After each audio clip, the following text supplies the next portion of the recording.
It's the summer solstice extravaganza, a festival unlike any other in the world. Join us for 5 days and 5 nights in the beautiful Caribbean island of Antigua. Come and full enjoy the pristine, beautiful beaches, the historical sites on the island tour. Indulge in the experience of the cannabis tour. And of course, the sunrise and the sunset hike to Green Castle Hill, the Stonehenge of the Caribbean, amongst the megaliths that align with the stars. Remember that this is an all-inclusive wellness event. To include your plant-based, fully vegan meals, breakfast, lunch, and dinner. Transportation and accommodation will be provided for, plus yoga, meditation, and chalice talk with the Honorable Priest Isaac. Plus meet and greet with family and friends and the whole Rastafari experience Antigua tea. Join us again from the 19th to the 23rd of June for the summer solstice extravaganza. To reserve your space today, visit our website priestisaacinstitute.com or email us priestisaacinstitute@gmail.com.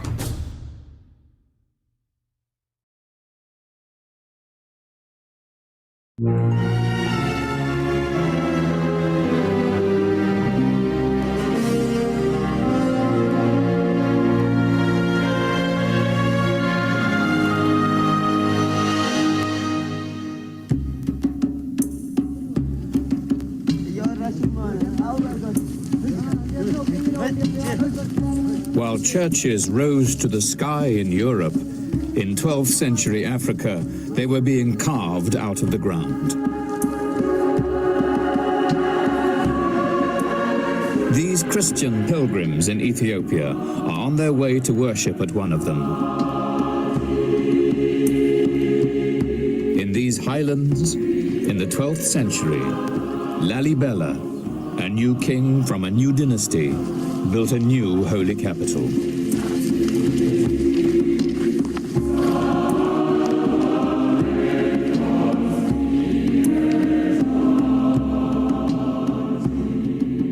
Today, Lalibela's legacy lives on in the physical splendor of the churches and the traditions of their guardian priests. My blessed people and congregation, churches with no mud, no wood, and no cement. You cannot find anything like this in the rest of the world. You are all blessed because you are here. This place was built by God.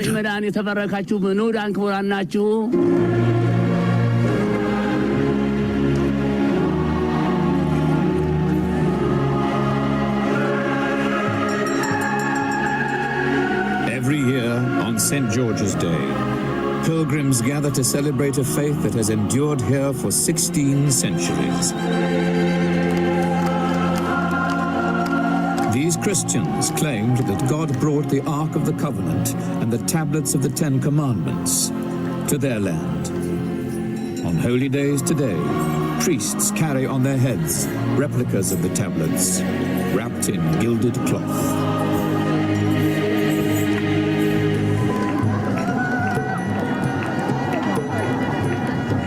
The people of Ethiopia have been carving churches out of mountains for more than 1,000 years.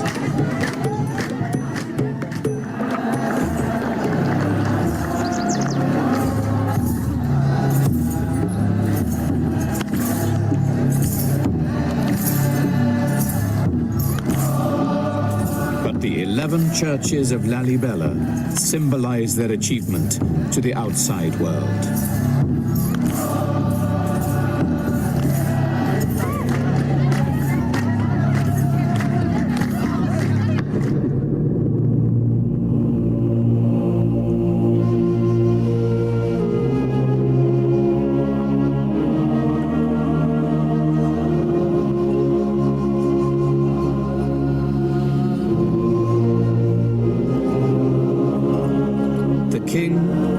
become a legend, his story told by monks even today.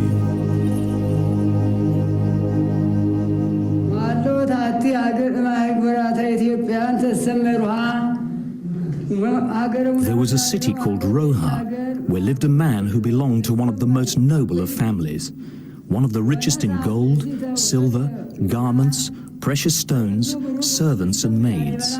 He had a child who became the mysteriously named Lalibela.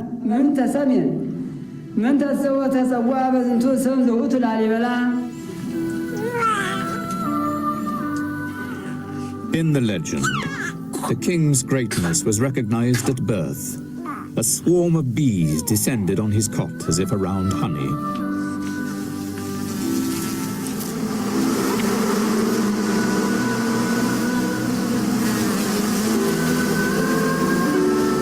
His mother named him Lalibela, which means the bee has recognized him as king. But these were not bodily bees, but angels who took bee form in order to announce his reign.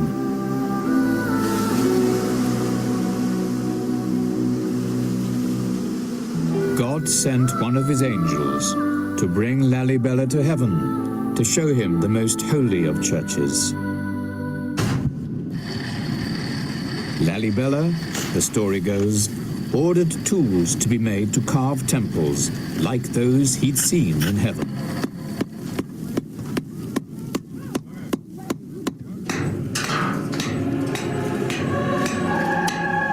His craftsmen turned the wild mountainside into a new Jerusalem.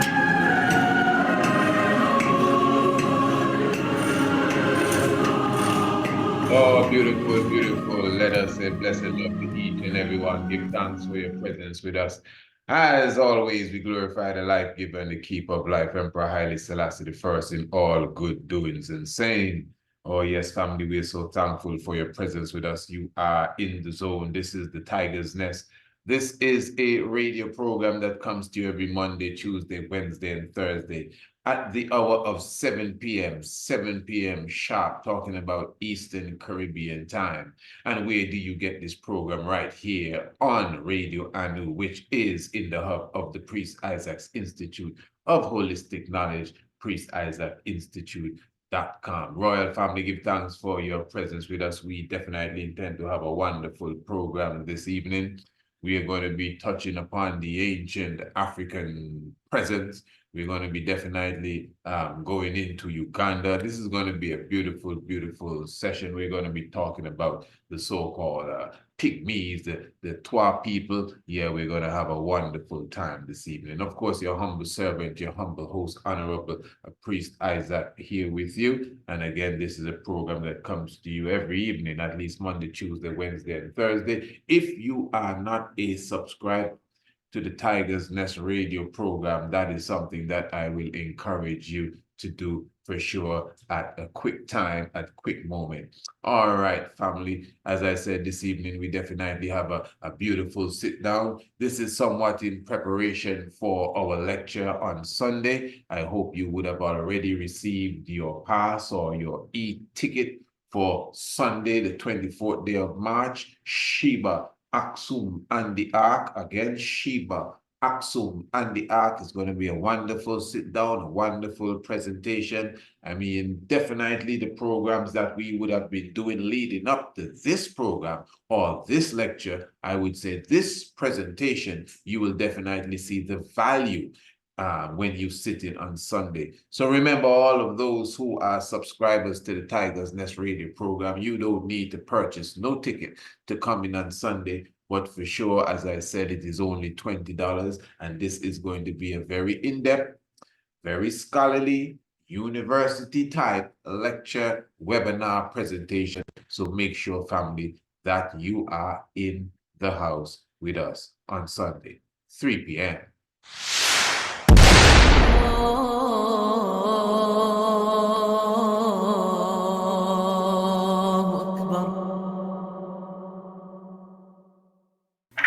What is the story behind the Queen of Sheba? What is the truth behind her visit to the great King Solomon? The Ark of the Covenant and the Kebra Nagas. Prepare for an intriguing look at the true history of the Kingdom of Aksum, Lalibela, and the Ark of the Covenant. Join us on the afternoon of Sunday, the 24th day of March, 3 p.m. Eastern Caribbean Time, for the very timely lecture entitled Sheba, Aksum, and the Ark. Admission to this lecture only $20. $15 before the 13th of March. To register and get your online ticket, visit the website priestisaacinstitute.com or email us priestisaacinstitute@gmail.com. Be there. Oh yes, definitely. I'm there already. And of course, looking forward to the whole family stepping into the arena with us. As I said, that will be on Sunday. This is Sunday, the 24th, just in a few days from now. Looking forward to each and everyone being in full appearance. Now, this evening, as I said, we are going to be going into the whole aspect of the origin of man. I don't know how long this program is going to take, but it's going to be a nice sit down. We are premiering somewhat of the first part of the program on the YouTube, but of course, when we go into the main event, we will seal up with the YouTube. So all of those who will be watching on the YouTube, definitely, you know, the link is in the description below the video that will take you straight over here to Radio Anu. But I want to begin the program this evening. We'll be hearing from a doctor, a specific doctor, Dr. Kihura Nkuba. Kihura Nkuba. And he will be basically speaking of the creation of mankind, and his outlook of the creation of mankind is, well, basically that when God created mankind, there was no white people. In fact, he goes on to say that there were no Chinese people, or no Arab, or no anyone. Now, of course, it may sound a little controversial to some, and I mean, that's their business. This is not about controversy. This is just about the truth.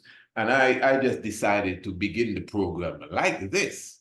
But really, we're going to be going into some, as I said, some scholarly examinations. We're going to be dealing with anthropology and paleontology and archaeology as well, even theology, just so that we can concretize the point, because I mean, Marcus Messiah Garvey already told us a people without knowledge of themselves is like a tree without root. So what we're going to do, even before we hear from the good brother, let me just give you a little run up on who he is. Dr. Kihura Nkuba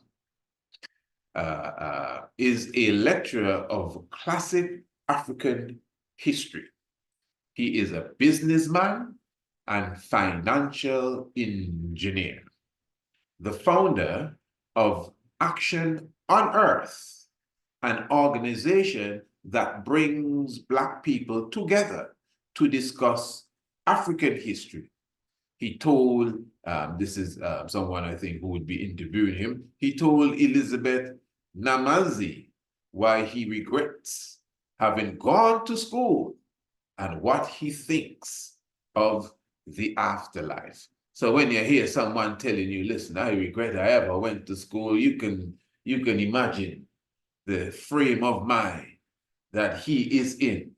So let us just give him a listen at this early, stage of the Tiger's Nest. And let me say, give thanks for all those who are tuning in internationally, wherever you may be, Finland, Norway, Ghana, Austria, Chicago, Yemen, the whole world, Peru, everyone is in tune to the Tiger's Nest. Give thanks. And of course, again, we are blessing up the YouTube family. We are definitely with them as well, and just encouraging everyone to press the link below the video when it's time to come over here to Radio Anu.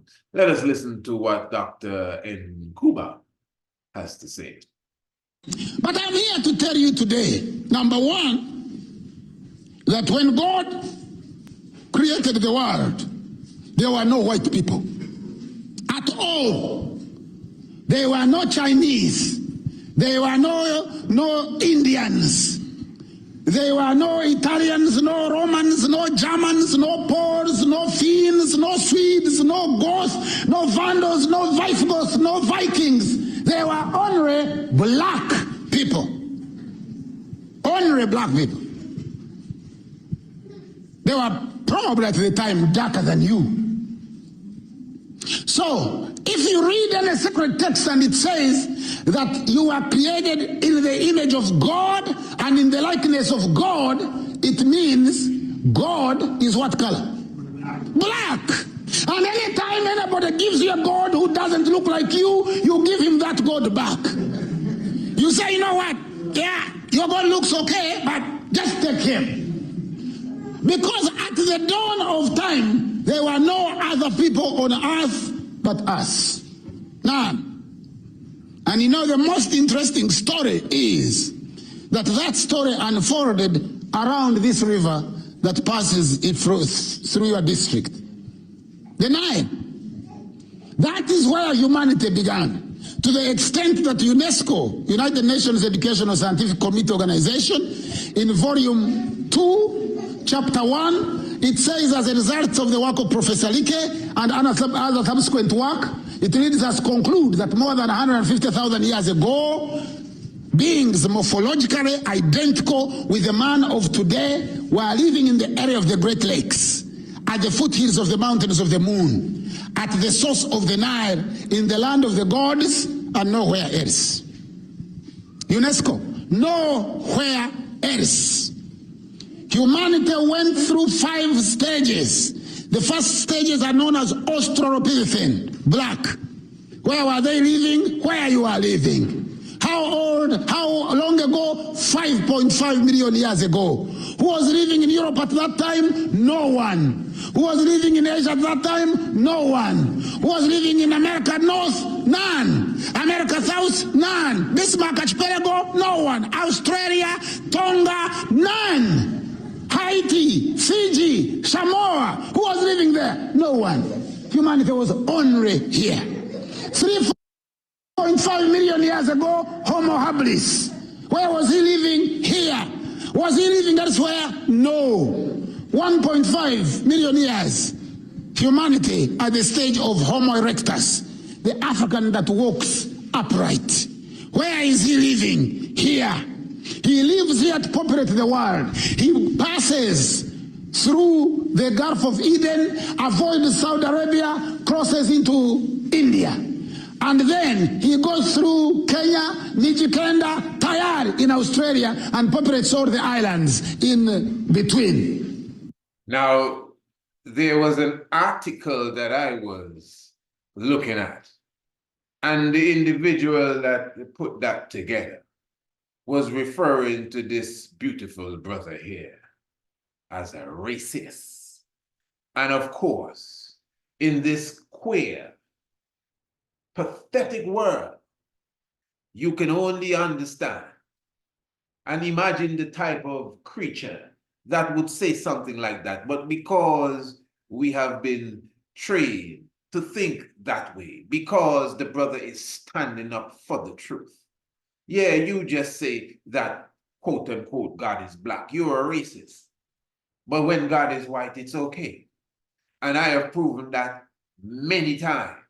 Anyone that stands for consciousness knows what I'm talking about, especially when you came out of a world of unconsciousness, when everything that had to do with the truth was of the European standard, and no one had a problem. But when you woke up and said, hey, no, man, this is not how this is supposed to go. Black cake is devil's food cake, and white cake is angel cake, and black male and black wall and black ball and everything black. Hey, listen, Christ is a black man.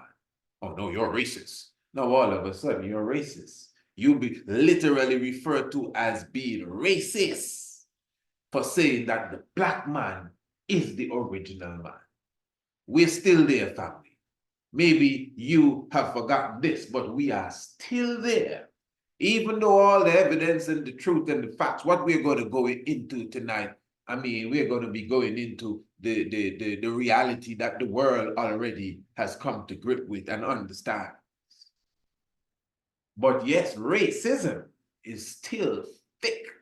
It's not coming from Dr. Nkuba, but it's coming from the system that we are a part of. So I just decided to begin in that manner. Yes, family, give thanks for your presence with us. This is the Tiger's Nest radio program. This is a program that comes to you every Monday, Tuesday, Wednesday, and Thursday. If you are not a subscriber to the program, just contact me, talking about Priest Isaac Institute at gmail.com, and let us know that you want to be a subscriber. And of course, you know that means you will never miss another episode of the Tiger's Nest again. Now, we're going to hear a bit more from Dr. Nkuba, a bit more in the program. But I want to get into another documentary now as it relates to the discovery of the Leakeys. And we are going to go into the whole concept of what the good doctor really prepped us with. The original man. Is it just a phrase, or is it a reality? And any which angle you come from, because I know some of us, we're not into no evolution business. Man, even if you're into what you call it, what you consider creation, the point is, any which way you turn, there must have been an original man. This is science, of which everyone else filtrated from. And that is the language of science, not my language. In fact, the scientific language is mutation.